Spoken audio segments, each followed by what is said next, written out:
Hello guys, papakita ko naman sa inyo paano gamitin ang moving average. Dito tayo kay Goldie sa paborito ng lahat. Alright, so moving average tayo. Settings ko, sabihin ko na agad. Itong kulay puti, ayan, kulay puti guys, na moving average ay 200 mA. Itong kulay orange, iba natin kulay kasi hindi nyo makita eh. Hindi makita. Gawin na lang natin, yan, para kita nyo, pula. Yan. Itong pula naman ay MA50. So ngayon si Goldie ay parang binabasag na yung downtrend. Yan. Paano ko masabing binabasag yung downtrend? Yan, kita naman guys. Kita na. Kitang-kita na. Hindi ko nalalagyan drawing. O gusto nyo pa lagyan ko ng drawing. Ganyan kaganda ang MA mga idol. Yan nagamit kong indicators. Yan lang, 4. Pero di ko lagi nilalagay yan. So 1 hour tayo guys 1 hour time frame. So lagay tayo dito. So ito yung trend ng 1 hour. Yung trend ng 1 hour guys. Yan. Okay? Okay, kita na. Hindi ko nalagyan sa ilalim O, lagyan na rin natin. Lagyan na rin natin. Para diretsong insights na to and how to use MA. Paano ko ginagamit ang MA. So, 1 hour time frame tayo mga Lodi 1 hour time frame tayo mga Lodi Bells. Okay? Okay? So, ayan. Kitang-kita nyo na. So, kung makikita nyo dito, yung MA ngayon ay umiilalim na. 1 hour time frame, idol Kahit sa 30 minutes, nag-cross na po yan sa ilalim. Nag-cross. Alam nating lahat na pag nag-cross ang MA ay may malaking movement na mangyayari.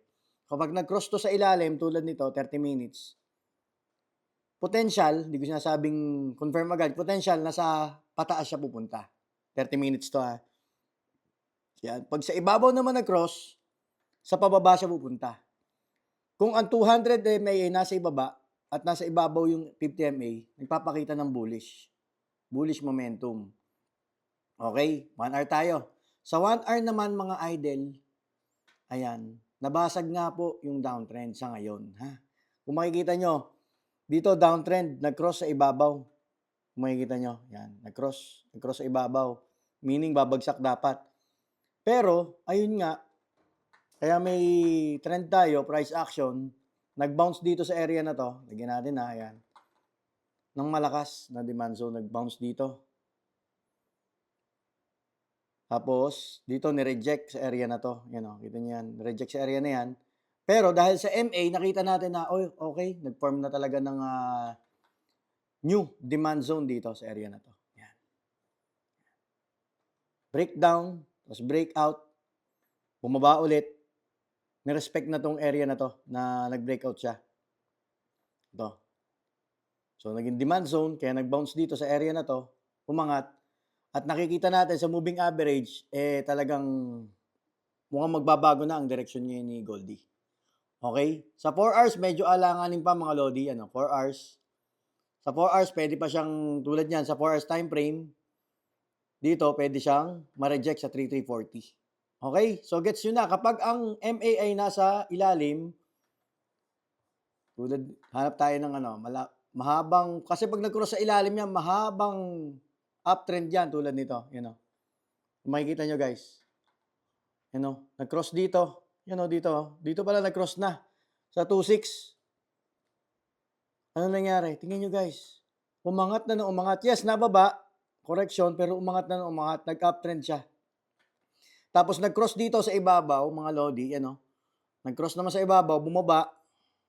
Pero may tinamaan siyang demand zone dito. Ang lalim ng baba niya, Lodi, From 2.9 to 2.8. Umangat ulit. Tapos nag-cross ulit dito. Nag-bullish ulit. Nag-cross sa ilalim. Basta nag-cross sa ilalim, magbu-bullish.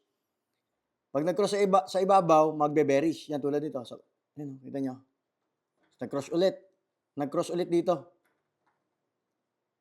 Sa ilalim. Tapos nasa ilalim yung moving average. Bullish pag ganun, okay? Tapos ngayon sa latest, pag nag-cross to dito sa ilalim, may potential na umangat pa ng umangat yan. Potential mga idol, di pa tapos Laging titingin sa 4 hours daily time frame, weekly, titingnan natin lahat yan, okay? Bago mag-engage. Pero kami, nag-trade na kami ng team ko dito kasi nag-breakout dito mga idol Yan, nag-breakout na-break niya na ngayong araw na 'to, yung 3,330 ilang araw, 2 araw yan diyan. Ngayong araw na 'to nag-break, so nagpakita ng okey, malakas yung demand. Na-break niya yung resistance, eh. Titingnan natin kung ano ba, hanggang saan nang-aabot niyan. So yan, si moving average 'pag luminaw pa yan na bumuka dito sa ilalim na yan, aangat pa siya, kung gano'n ang mangyari. So yun po ang moving average. Sa next video explain ko pa kung nalilito pa rin, pero yan kasama na yung insights natin, kasama pa yung paggamit ng moving average. I hope na naintindihan niyo po ang aking eksplanasyon. God bless you all and peace out.